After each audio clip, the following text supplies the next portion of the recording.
All right, ladies and gentlemen, today we're going to be doing lesson 2.4, and we're actually going to focus primarily on the dividing, specifically the dividing of fractions, because in that process, you're also going to go ahead and do the multiplying of fractions.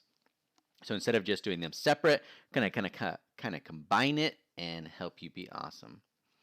So if you remember, we already talked about multiplying integers. So if you multiply integers and it's the same sign, then it gives us a positive value or positive product. But if the signs are different, that's when it's going to give us a negative value or a negative product. So our goal today, again, I can multiply and divide rational numbers, which really just means I can multiply and divide fractions. So for example 1, this is going to be a basic setup. Now, if it's a multiplication problem, you don't have to do this beginning step, but you notice that I do have a fraction and another fraction. So first of all, I like thinking about the signs. Remember, if it's multiplication or division, the rules still apply the same way. If you notice, I have the exact same signs. They are both negative. So it means when I divide them, it will give me a positive answer. So remember on the last quiz, some students were making some small mistakes with those negative signs. Want to be careful here as well. So we know it's going to be a positive answer. So what we like doing at Towns in junior high is a little acronym, keep, change, reciprocal. So KCR, keep, change, reciprocal, which again means that the first fraction gets to stay the same. You keep it the same. Our division is going to change to multiplication, represented by a dot, not an X, please. And then the reciprocal, now we don't call it the flip. Again, we call it the reciprocal. So it's going to be a negative 6 over 5 multiplied by negative 2 over 1. So again, it's not gymnastics, it's not a flip, it's the reciprocal. It just so happens that they change locations like a flip, but again, we want to use proper terminology, reciprocal. Because if you take a given number and multiply by its reciprocal, it should give you a nice 1.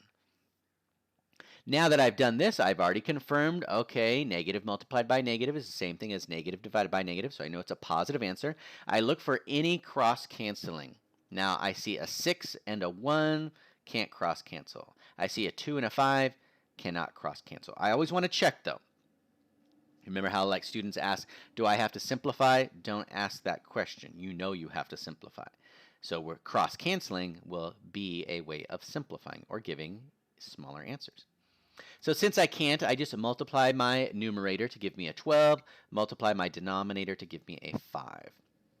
Now we have been doing a bunch of practice of taking our improper fraction, which is primarily an 8th grade answer, and changing it into a mixed number, which is primarily a 7th grade answer.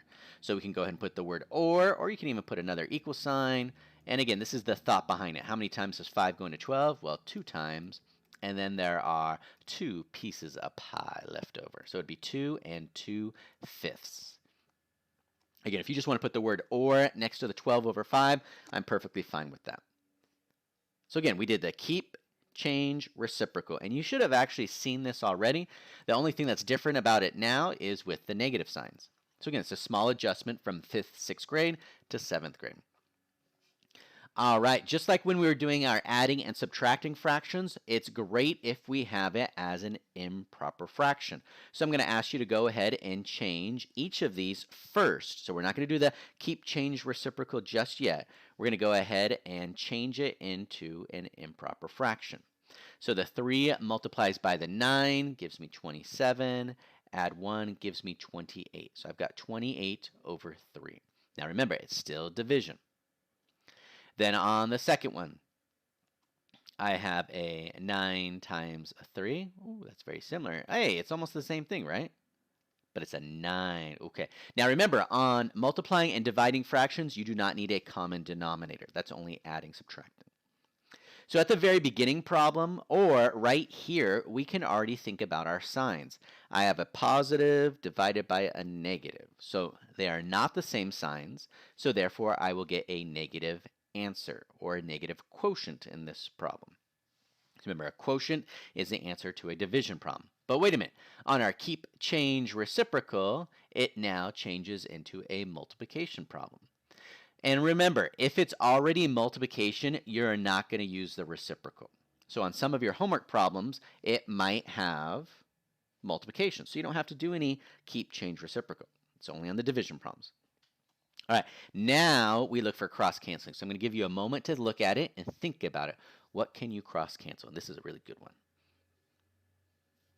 Obviously the 28s, right? Yeah. But what about the 3 and the 9? Yeah, 3 becomes 1, and the 9 becomes 3. And we already know our answer is negative, so you can ignore all those 1s, right? And your answer is just negative 3. If you said negative 3 over 1, unfortunately that would be incorrect. We want you to simplify it to be negative 3. Cross-canceling is a wonderful step because, again, it takes into consideration the simplifying already. Keep, change, reciprocal. All right, one more like this, and then we'll look at some decimal numbers. So looking at the problem, you have a positive divided by a negative, which of course is a negative answer. I'm going to go ahead and ask you to go ahead or do improper fraction. So 4 times 3, 12, add 1, 13 over 4. Still division sign, still negative. 8 times 1 is 8, plus 1 is 9.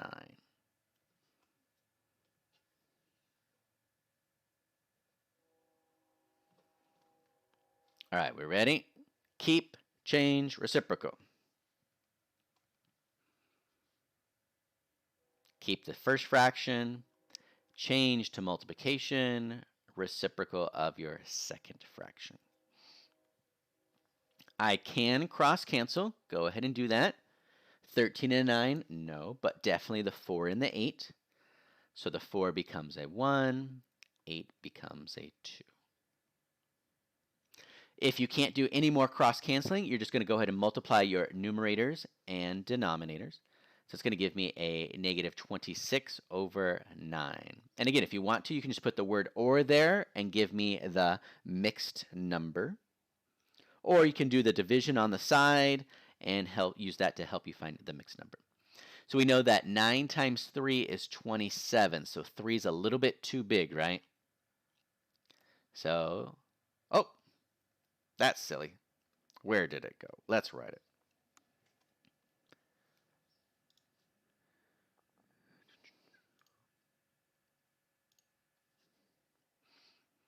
So we're going to go ahead and put or, and it's going to be a negative. And again, we said 9 times 3 is 27, a little bit too big, so it's got to have a 2 and something ninths.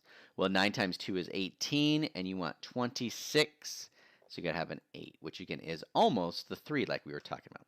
All right, now we are good, because again, the improper fraction, primarily 8th grade, mixed number, primarily 7th grade. All right, the last types of problems we're going to do, same rules with our signs, because again, that's the only difference in 7th grade, is with our decimals. So again, we got to remember some of our elementary skills. So right away, I know my answer is positive. So my own son, he's a freshman in high school.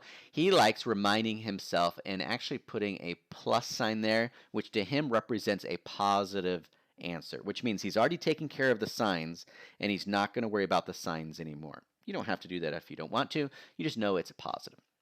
So I'm going to go ahead and take 3.45 and I'm going to divide that by 15. Now, if you notice, the 15 outside, there are no decimals, so that means I'm not going to move any decimals at all. So don't say, well, there's decimals inside, so I need to move them. No, it's only when there's decimals outside. So I'm going to go ahead and bring up the dot. 15 and 3 is 0. 15 and 34 is 2, because 15 times 2 is 30. I teach my own kids to put that extra 0 there. 15 and 45 is 3. So that I know it's a terminating decimal, because again, it's not repeating, it actually ends. So my answer is going to be positive 0.23. But again, the main focus was on the signs. All right, looking at this one here, if you'd like to, you can put an equal sign, a negative divided by a positive, definitely a negative answer. I always think about the signs first. All right, let's set it up. 10 divided by 0.22. Okay, so this one has decimals outside, so I'm definitely going to move it. So I need to put some decimal and 0 inside. Again, the trick is move it once, twice, once, twice. So if you don't like the way that looks, you can come over here and say, okay, it's really 1,000 divided by 22. So I got 22 and 1, 0, 22 and 10, 0, 22 and 100 is 4, because that would be 88. Put the 0 there, 0, do my correct subtraction, it'll end up giving me a 12. So 4 is 88, so I got to do 22 times, well, let's see, I think 6 might be too much. 5 times 2 is 10. 5 times 2 is 10, 11. Okay, that looks pretty good there. So if I put a 5, that gives me 110. Subtract 10. Okay, here's the decimal. 0. 0. Okay, 22. Okay, so it's repeating here, but I don't know what it's repeating because I'm not to the repeating decimal part yet. So I'm definitely going to have a 4. Gives me an 88. Put a 0 there. So that's going to give me 112 again, or 120. So that's going to give me a 5. And then when I keep subtracting, it's going to keep going there. So the actual repeating part is after the decimal, and it'll be 45. If you wanted to check it, you can do it on your phone or calculator real quick. You should end up getting a 45.45, but only the decimal can be repeating, not the integer at the front. So in other words, you can't put your line all the way over here. That'd be incorrect. All right, beautiful. Let's see. Ooh, last one. Hey, I know a negative divided by negative is definitely a, come on, where's that pen go? Is a positive. So if you want to, like my son does, high school, he just puts a plus sign there to represent to him it's a positive.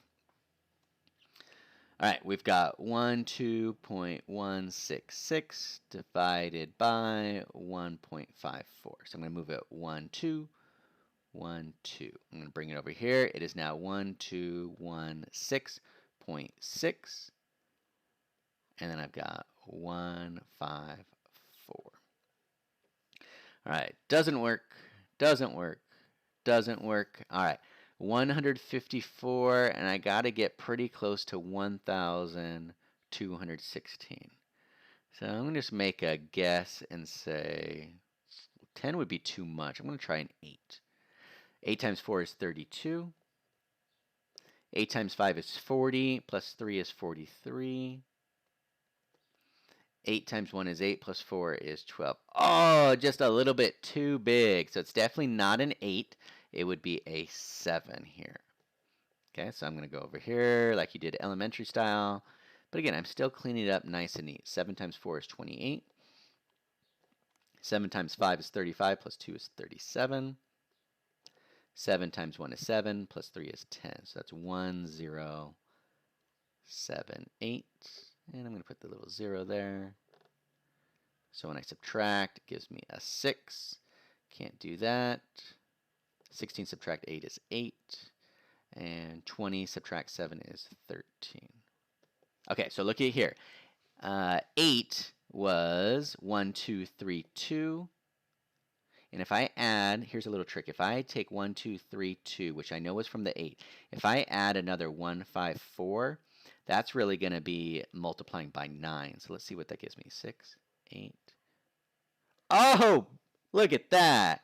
So that means the decimal point would not be a 0.8, but it would be a 0.9, which gives me a nice 1386. Yeah. So my answer would be a positive 7.9. There we go. But again, the main thing that makes this a 7th grade question is dealing with your signs, the positive and negative. So what you're going to do now, again, is keep your nice, beautiful notes, and then you're going to start your book assignment. All right, be awesome.